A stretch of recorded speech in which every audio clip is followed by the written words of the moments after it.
Party പുനഃസംഘടനയിൽ ബിജെപിയിൽ അമർഷം പുകയുകയാണ്. മുരളീധര സുരേന്ദ്ര പക്ഷങ്ങളെ വെട്ടിയൊതുക്കി എന്നതിനപ്പുറം പാർട്ടിയിലെ സാമുദായിക സമവാക്യം തകർക്കുന്നതാണ് ഭാരവാഹി പട്ടിക എന്നാണ് ആക്ഷേപം.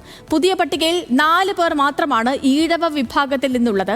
നടപടിക്കെതിരെ നേതാക്കൾ ഉടൻ തന്നെ കേന്ദ്രത്തിന് പരാതി നൽകും. പാർട്ടിയുടെ പോഷക സംഘടനകളിലും പുതിയ നേതൃത്വത്തെ ഉടൻ പ്രഖ്യാപിക്കും.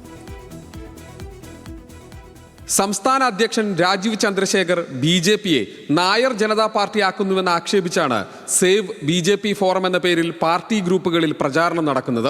27 അംഗ സംസ്ഥാന ഭാരവാഹി പട്ടികയിൽ 17 പേരും നായർ വിഭാഗത്തിലുള്ളവർ. 5 മേഖലാ കൺവീനർമാരിൽ 4 പേർ ജനറൽ വിഭാഗക്കാർ. പുതുതായി തീരുമാനിച്ച 9 വക്താക്കളിൽ എല്ലാവരും ജനറൽ വിഭാഗത്തിലുള്ളവർ.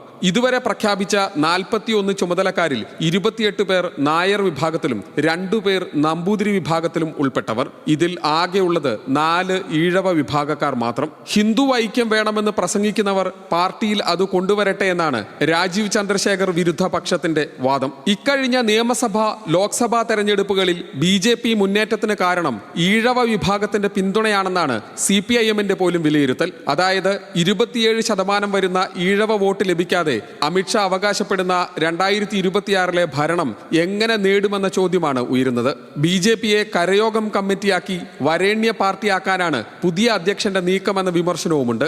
ഇതിനിടെ പുതിയ നേതൃത്വത്തിന്റെ കടുംവെട്ടിനെതിരെ കേന്ദ്ര നേതൃത്വത്തിന് മുരളീധര സുരേന്ദ്ര പക്ഷങ്ങൾ ഉടൻ പരാതി നൽകും. എന്നാൽ മുൻ അധ്യക്ഷന്മാർ ഉൾപ്പെടെ എല്ലാവരെയും ഒരുമിച്ച് കൊണ്ടുപോകണമെന്നാണ് BJP സംസ്ഥാന നേതൃത്വത്തിനുള്ള അമിത്ഷായുടെ നിർദ്ദേശം. BJPയുടെ സംഘടനാ ജില്ലകളിൽ മേൽനോട്ട ചുമതല നൽകേണ്ട നേതാക്കളെ തീരുമാനിക്കാൻ കൂടിയാലോചന നടത്തണമെന്നും അമിത്ഷാ ആവശ്യപ്പെട്ടിട്ടുണ്ട്. സംസ്ഥാന അധ്യക്ഷനും ജനറൽ സെക്രട്ടറിമാരുമാണ് ജില്ലാ ചുമതലയുള്ള നേതാക്കളെ തെരഞ്ഞെടുക്കുന്നത്.